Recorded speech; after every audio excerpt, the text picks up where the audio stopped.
وہ اسلام غلط تھا یا ٹھیک تھا؟ بولو. وہ ٹھیک، وہی چلتا ہوا آ رہا ہے آج تک.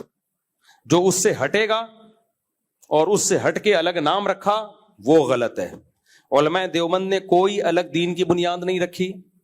جو اسلام دنیا میں جب آیا بر صغیر میں، انڈیا، پاکستان، افغانستان، پورے علاقے میں صحابہ تابعین لے کر آئے، ہم آج تک اسی کو فالو کر رہے ہیں. وہ 20 رکعت تراویح لے کر آئے، وہ عبداللہ بن مسعود کا فقہ لے کر آئے تھے، لہذا اس میں رفع الیدین عبداللہ بن مسعود کی رائے یہ تھی کہ نہ کیا جائے. ٹھیک ہے نا؟ تو وہ سارا اسلام چلتا چلتا آیا. پھر کیا ہوا؟ کچھ لوگ اہل حدیث بنے. وہ ایک نیا فرقہ پیدا ہوا تھا اہل حدیث کا.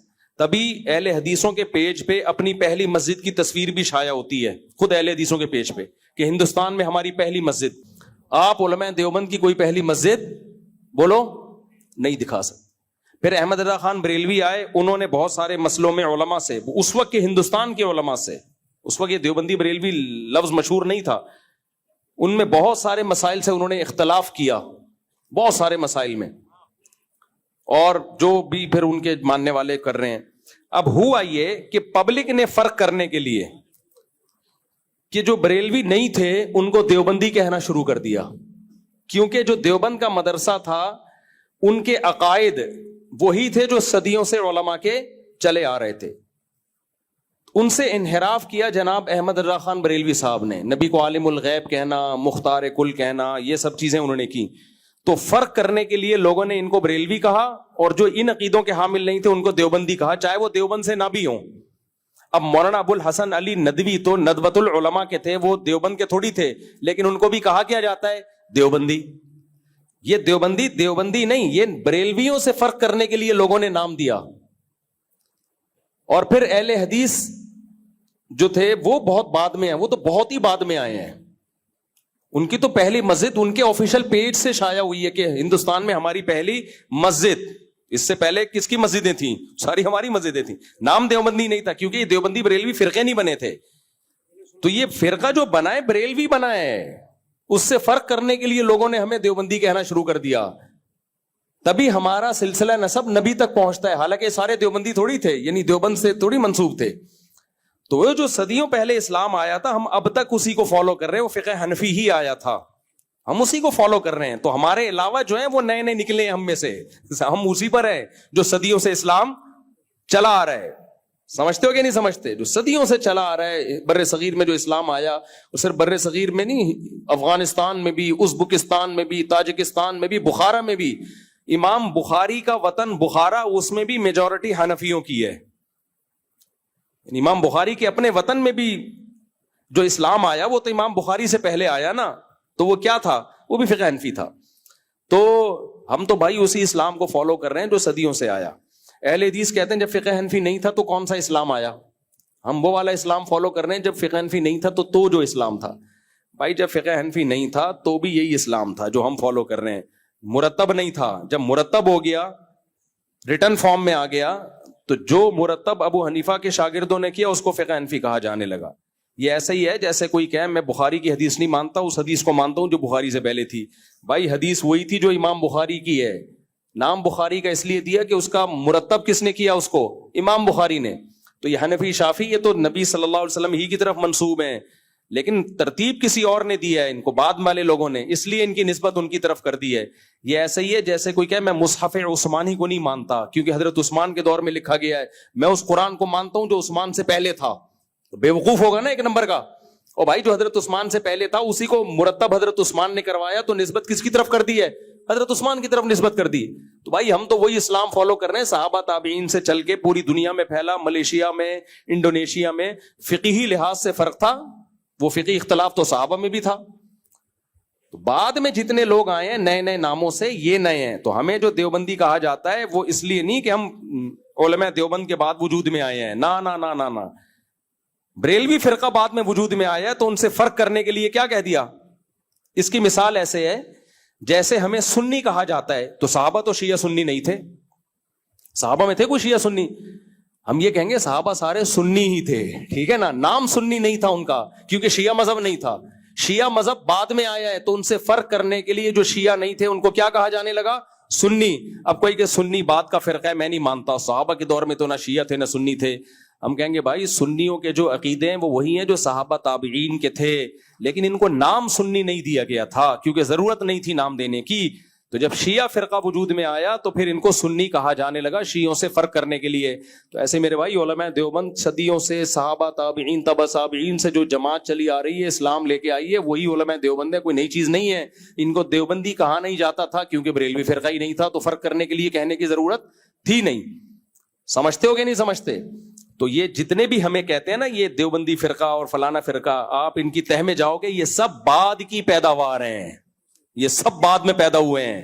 ہم ہی ہیں جو اوریجنل پہ, جو محمد بن قاسم کے دور میں اسلام آیا تھا, صحابہ تابعین تبع تابعین اسلام لے کر آئے تھے, ہمارے باپ دادے شروع سے سینہ بسینہ تواتر کے ساتھ اسی کو لے کے چل رہے ہیں. ہاں اس میں کچھ غلط چیزیں ایڈ ہوتی رہی ہیں, میں نہیں کہہ رہا وہ سارے دودھ کے دھلے میں, جو غلط چیزیں ایڈ ہوتی رہی ہیں تو ان کو نئے فرقوں نے نہیں نکالا, وہ انہی کے اندر علماء نے نکالا ہے. ان کو غلط چیزیں بھی ایڈ ہوئی ہیں اس میں, تو وہ علماء ہی نکالتے ہیں اس کو.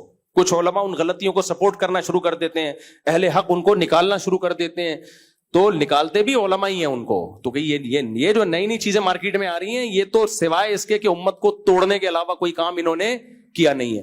ابھی مفتی رشید احمد خورشید صاحب گئے تھے نا جی ٹی وی میں, بڑا جھگڑا ہو گیا قاری خلیل صاحب کے ساتھ اور لوگوں نے بڑے نیگیٹو کمنٹس کیے ہوئے تھے.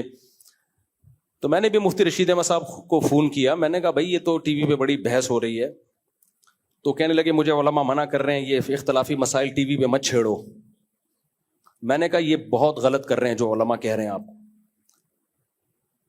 یا تو سرے سے کوئی بھی نہ چھیڑے, کوئی بھی نہ چھیڑے. اگر سامنے والا چھیڑ رہا ہے آپ چپ نہیں بیٹھو. پھر اختلاف کا ذمہ دار وہ ہوتا ہے جو پہل کرتا ہے اختلاف میں, دفاع کرنے والے کی طرف اختلاف کی نسبت نہیں کی جاتی. امت رفع الیدین کے مسائل نمٹا چکی تھی, کسی نے امام شافعی کو فالو کیا, کسی نے امام ابو حنیفہ کو فالو کیا, دونوں طرف دلائل. امام ترمذی نے لکھا ہے نا, ایسے ہی تھوڑی لکھا کہ بہت سارے صحابہ رفع الیدین نہیں کرتے تھے, اس پہ بڑی بحثیں ہو چکی. اب امت نے کسی نے اختیار کر لیا رفع الیدین کرنے والے کو, کسی نے کر لیا نہیں کرنے والے کو. ختم ہو گئی تھی یہ بحث امت میں. جو نہیں کر رہا وہ بھی ٹھیک ہے, جو کر رہا ہے وہ بھی ٹھیک.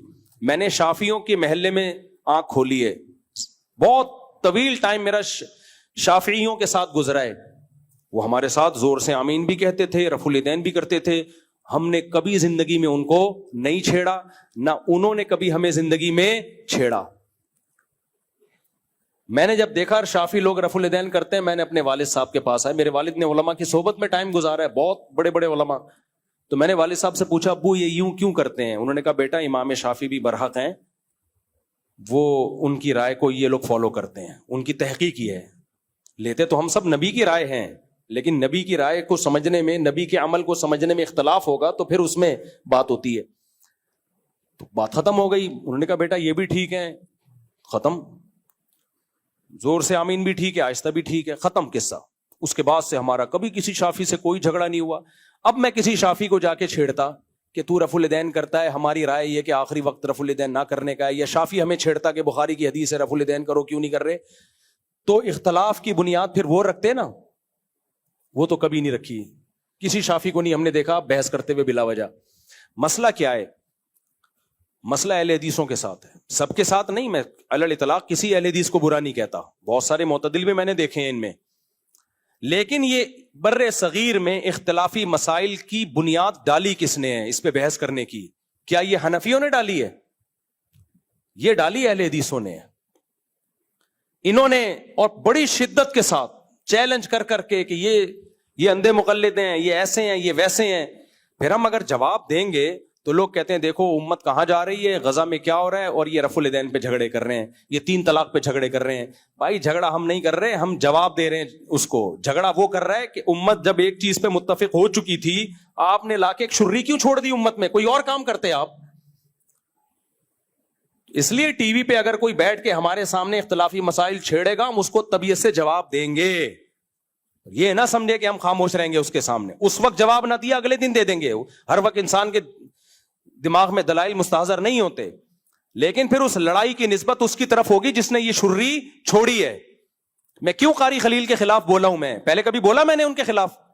ہمارا مسائل میں اختلاف ہے. جب میں نے ان کے کلپ دیکھے کہ آپ اپنی رائے بھی دیتے ہو, رائے بھی غلط ہوتی ہے, اور دوسرے پہ تھوپتے بھی ہو, اور دوسرے کو برا بلا بھی کہتے ہو, جبکہ آپ کی رائے میں جان نہیں ہے.